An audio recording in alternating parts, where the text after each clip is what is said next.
SAR ফর্মে তোমরা এই সম্পর্কের জায়গায় কার নাম দিবে, অনেকেই আমাকে কমেন্ট করেছো যে সম্পর্কের জায়গায় তোমরা কার নাম দিবে। তো দেখো, তোমরা যদি সঠিকটা না জেনে তোমরা যদি ফর্মটা ফিল আপ করে দাও তো তোমাদের অনেক বড় ক্ষতি হয়ে যাবে। তাই তোমরা সঠিকটা জেনে ফর্মটা পূরণ করবেন। তো আজ আমি তোমাদেরকে দেখাবো যে তোমরা এই সম্পর্ক জায়গায় কার নাম দেবে, কিভাবে ফর্মটা ফিল আপ করবে। তো বিস্তারিত জানতে ভিডিওটি শুরু থেকে শেষ অবধি দেখুন। আর তোমরা যদি আমার চ্যানেলে নতুন হয়ে থাকো চ্যানেলটিকে সাবস্ক্রাইব করে পাশে থাকা নোটিফিকেশন বেলটি অন করে দেবেন। তো চলুন ভিডিওটা শুরু করি। তার আগে উপঘরটা দেখে নিন।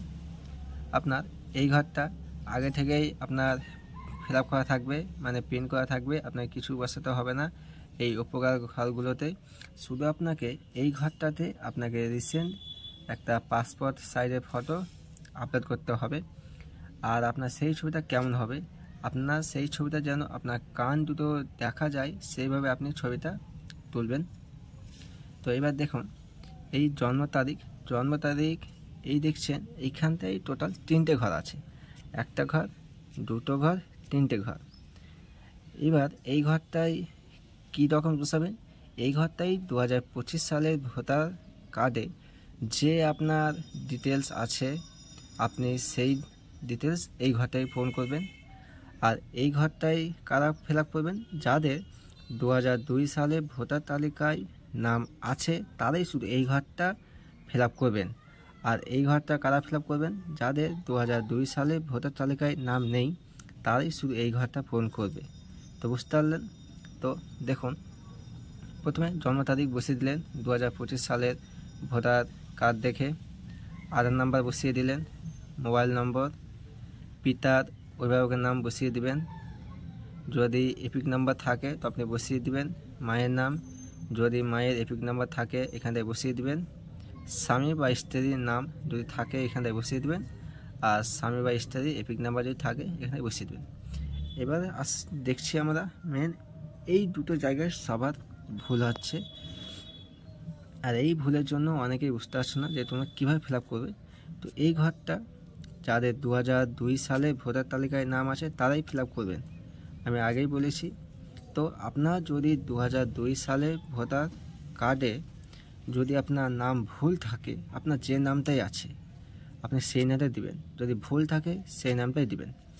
তো নির্বাচকের নেম আপনি এখানটায় আপনার 2002 সালে ভোটার কার্ড দেখিয়ে বসিয়ে দেবেন, এপিক নম্বর যদি থাকে তা বসাবেন, না থাকলে ফাঁকা রেখে দেবেন। আত্মীয়র নাম কী আছে আপনি দেখে নেবেন আপনার ভোটার কার্ডে কী নাম আছে। সম্পর্ক, এখানে সম্পর্ক যেহেতু আপনার 2002 সালে ভোটার তালিকায় নাম আছে, তো আত্মীয়র নাম যদি আপনি বাবা দেন তো সম্পর্ক জায়গায় আপনি পিতা দিয়ে দেবেন।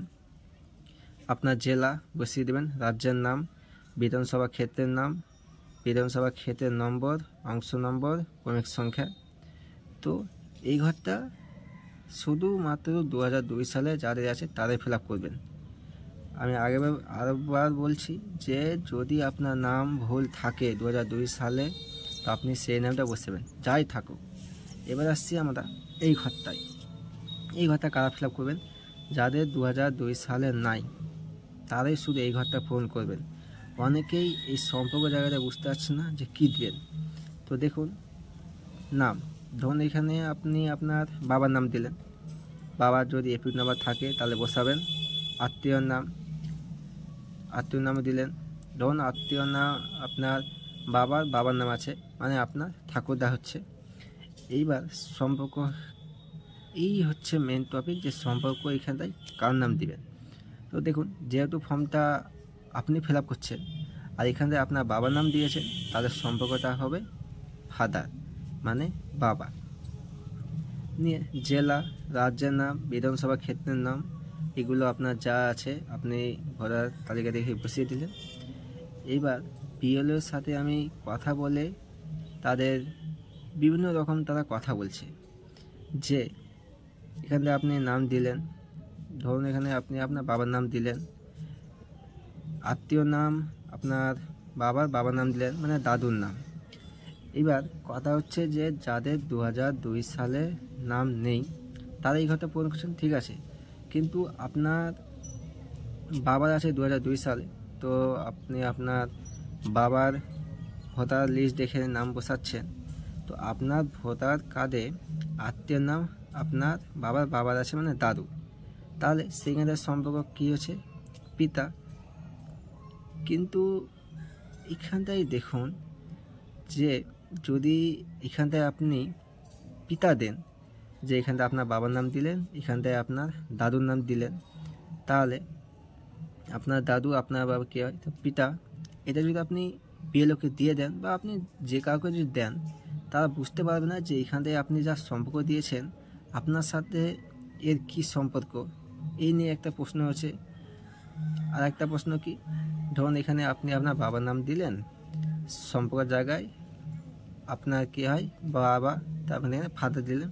তো এটা যে কেউ দেখে বলতে পারবে যে এইটা আপনি আপনার বাবার নাম দিয়েছেন। এবার এখান থেকে আপনি যদি আপনার ঠাকুরদার নাম দেন, তাহলে আপনার ঠাকুরদা বাবার নাম দিবেন, এর সম্পর্ক ফাদার হবে। নিয়ে এই হচ্ছে এখন দু রকম কথা চলছে, বিএলওরা বলছে। তো আমি তোমাদেরকে একটাই অনুরোধ করবো, যে একটা রিকোয়েস্ট করব, যে এখন তোমরা এই সম্পর্ক জায়গাটা ফাঁকা রেখে দাও। এই সম্পর্ক জায়গাটা এখন তোমরা পূরণ করো না। বাকি যে ঘরগুলো আছে এগুলো তোমরা ফিল আপ করে রেখে দাও। এই সম্পর্ক জায়গাটা তোমরা সঠিকটা জেনে পরে তোমরা তখন বসাবে যে সম্পর্ক জায়গায় তোমরা কী নাম দেবে। আর লাস্টে এখানে তোমরা তোমাদের সিগনেচার করবে, আর এখানটায় তোমাদের বিএলও সিগনেচার করে ফর্মটা নিয়ে যাবে। তো এই ছিল আজকের ভিডিও। যদি ভিডিওটি থেকে তোমাদের একটু যদি সাহায্য মনে হয়, তো ভিডিওটিকে লাইক করে চ্যানেলটিকে সাবস্ক্রাইব করে পাশে থাকা নোটিফিকেশন বেলটি অন করে দেবেন এবং পাশে থাকবেন। ধন্যবাদ।